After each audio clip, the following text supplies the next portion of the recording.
comment on s'est rencontrés à la base? C'était un événement, hein, c'est ça? Oui, c'était un événement vegan. Veggie World. Veggie World. Veggie World, voilà.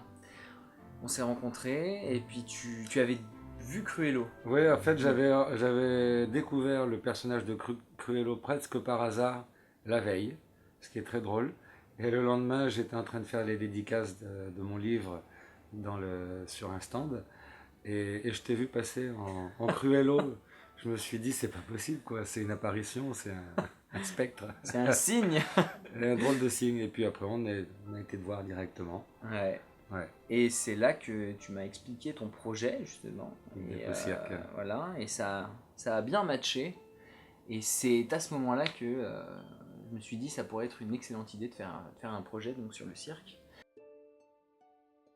Donc pour l'écriture du projet, je voulais qu'on puisse bien discuter pour m'imprégner un maximum de ce que tu pouvais m'apprendre en fait, sur le milieu, afin de coller au mieux pour le personnage de Monsieur Loyal.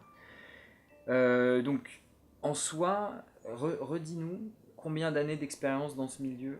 Ah ben, nous, c'est une vie, hein, en fait. On est né dedans. Et moi-même, j'ai été avec Sandrine, on a eu notre propre cirque pendant 27 ans. Et réellement, tout ce que tu m'as dit, finalement, ça m'a vraiment beaucoup inspiré pour ce personnage. Et finalement, on en parlait ensemble l'autre fois quand on parlait du scénario, il y a un petit peu de toi au final, dans ce que tu as ressenti. Un petit peu, ouais, et de effectivement, comment dire, finalement, cette tristesse aussi un peu, cette déchirure, parce que finalement, le cirque, ça reste quand même toute ta vie. Ah oui, c'est vrai que c'était un conflit pour nous, un conflit intérieur, de dépasser l'influence des anciens pour essayer de faire quelque chose dans l'air du temps, en tout cas en relation avec le public. C'est vrai, ouais. Une des choses qui m'a profondément troublé aussi, et dont on a discuté, c'est le sort évidemment qui était réservé aux éléphants.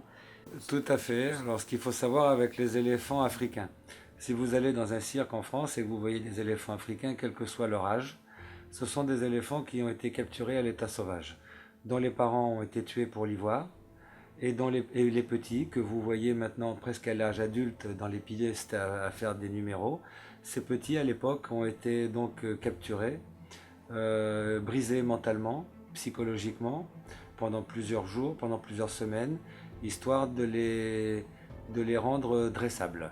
Voilà. Donc il faut savoir une chose, ces éléphants n'ont été dressables que grâce à ces moyens mis en œuvre à l'époque.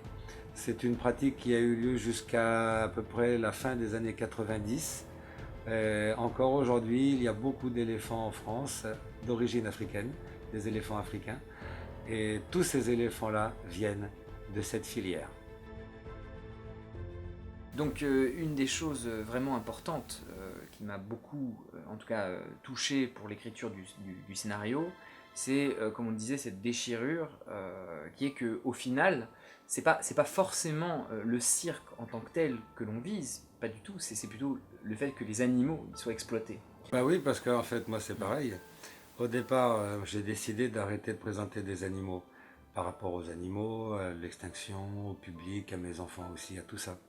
Mais quand j'ai écrit mon livre l'année dernière, j'étais vraiment dans une disposition d'esprit où je pensais que c'était l'intérêt des cirques eux-mêmes d'arrêter de présenter des animaux. Je le pense toujours. Je pense que, par exemple, les liquidations judiciaires de certains cirques dont on entend parler depuis quelques semaines sont dues à la présence animale, uniquement. Et je pense que pour retrouver une relation correcte saine avec un public populaire, je pense qu'on doit passer par là. Et c'est pas du tout contre le cirque. Au contraire, c'est pour le cirque, en réalité. C'est une démarche d'amoureux du cirque. Absolument. Mais oui. Et je te rejoins complètement parce que je suis aussi très amoureux de l'univers du cirque. Et donc, à aucun moment, d'ailleurs, au niveau du film, il y a une volonté d'attaque au final envers l'univers du cirque que je respecte profondément. J'adore les clowns, j'adore les jongleurs et j'adore d'ailleurs le personnage de Monsieur Loyal aussi. Une notion qui est développée aussi dans le film, c'est l'idée que beaucoup des gens travaillant dans les cirques ne se rendent finalement pas compte en fait du mal qu'ils peuvent causer. Eh bien, exactement comme moi et Sandrine à mon époque, quand nous avions des animaux, eh bien aujourd'hui, il y a encore énormément de gens de cirque qui n'ont pas pris conscience du, de l'obsolescence du métier en fait en lui-même. Tout simplement, le métier aujourd'hui est périmé.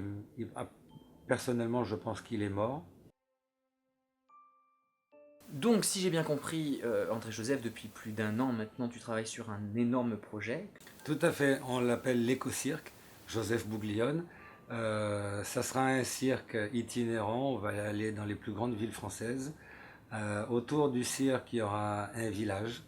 Donc il faut se figurer une sorte de marché de Noël, mais permanent, autour du cirque, et avec une thématique écologique. Alors donc il y a l'éco-cirque, ça sera un cirque sans animaux, bien sûr, traditionnel au niveau de l'identité artistique, mais ça sera sans animaux, mais pour les animaux. C'est-à-dire que le public qui achètera des places saura exactement la proportion du prix du billet qui sera alloué à la protection des animaux à l'état sauvage.